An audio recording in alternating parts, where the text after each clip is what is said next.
Hello students, welcome to my channel. आज मैं आपको हिंदी ग्रामर का स्वर संधि टॉपिक के बारे में एक्सप्लेन करूंगी। This topic is very important for the examination point of view. 1 or 2 questions will be asked based on this topic. स्वर संधि 5 प्रकार के होते हैं। पहला दीर्घ संधि, दूसरा यण संधि, तीसरा गुण संधि, चौथा वृद्धि संधि, पांचवा आयादी संधि। ओके, पहला दीर्घ संधि। दीर्घ संधि में बड़ी मात्रा अ, ई, उ का उपयोग होता है। से पहला एग्जाम्पल, राम प्लस आलया, आ रामालया। माँ, यहाँ पे आ बड़ी मात्रा है तो दीर्घ संधि। रामालय इज एग्जाम्पल ऑफ दीर्घ संधि। विद्या प्लस आलया, विद्यालया, आ की मात्रा है, दीर्घ संधि। तीसरा गुण प्लस ऊर, गुणूर, ऊ की मात्रा हो रहा है यहाँ पे तो इसीलिए दीर्घ संधि। गिरी प्लस ईश, गिरीश, ई का प्रयोग हो रहा है तो इसीलिए दीर्घ संधि। वधु प्लस ऊर्जा, वधूर्जा, ऊ का प्रयोग हो रहा है, दीर्घ संधि। दिवस प्लस ईश्वरी, दिवसीश्वरी, सी यहाँ पे ई का प्रयोग हो रहा है तो बड़ी मात्रा सब दीर्घ संधि में यूज होता है। नेक्स्ट इज यण संधि। यण संधि मतलब आधा वर्ण के बाद या और वा का उपयोग होता है। जैसे परि प्लस आवरण, पर्यावरण। रा यहाँ पे आधा प्रोनाउंस है, उसके बाद या का यूज किया गया है तो पर्यावरण इज एन एग्जाम्पल ऑफ यण संधि। दूसरा अनु प्लस आय, न यहाँ पे अन आधा वर्ण है, उसके तुरंत बाद ही व का यूज किया गया है। अनव्यय इज एन एग्जाम्पल ऑफ यण संधि। थर्ड स्वागत, स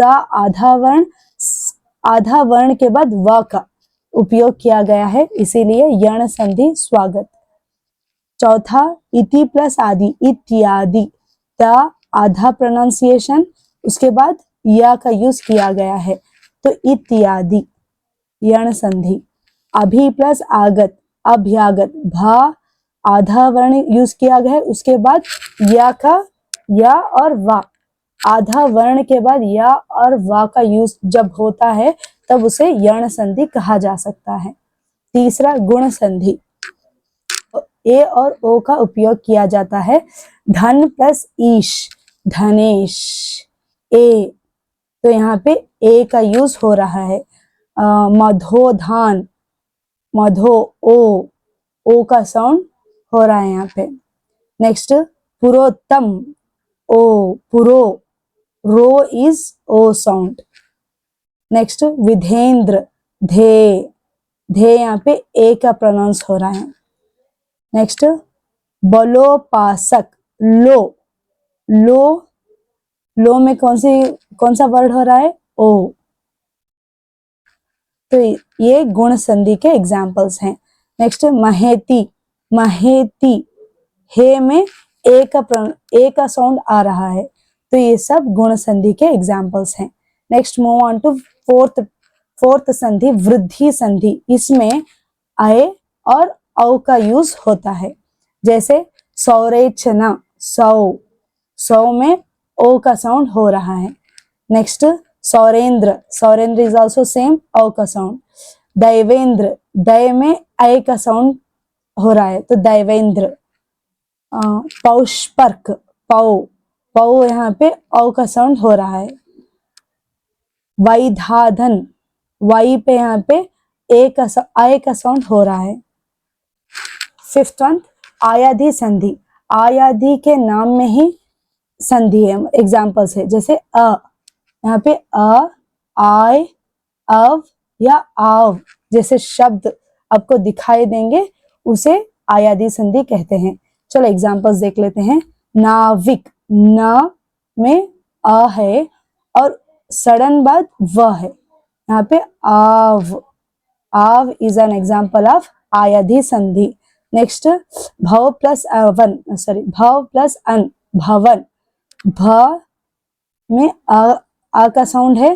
नेक्स्ट आ के बाद व का साउंड है।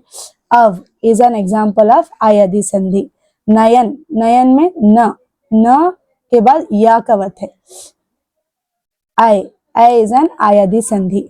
पवित्र, प में अ का साउंड है। नेक्स्ट व, अव, अव इज ए एग्जाम्पल ऑफ आयादी संधि। ओके चलो अब 5 भी संधि आप बहुत ही अच्छी तरीके से सीख गए होंगे। ओके चलो प्रीवियस ईयर क्वेश्चंस थोड़े सॉल्व कर लेंगे। पर्वतावली, पर्वतावली को किस तरह से लिख सकते हैं? पर्वत प्लस आवली। यहाँ पे आ बड़ी मात्रा है, बड़ी मात्रा का आंसर हमेशा दीर्घ संधि ही होता है। नेक्स्ट सदैव, सदैव यहाँ पे आय का साउंड हो रहा है, आय का साउंड होता है तो इसको वृद्धि संधि कहते हैं। तीसरा अन्विति, शब्द में संधि है अन्विति। न इज ए हाफ प्रोनाउंसिएशन, मतलब यहाँ पे हाफ आधा वर्ण न है, आधा वर्ण के बाद वा का यूज किया गया है, तो मतलब कौन सी संधि है ये? यण संधि। तो these questions were asked in the last year SLC examination।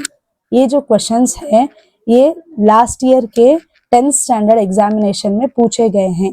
तो आपको अब संधि के बारे में डाउट्स नहीं होंगे। अगर कुछ भी डाउट्स है तो आप प्लीज कमेंट बॉक्स में लिख दीजिए। Thank you, thanks for watching this video.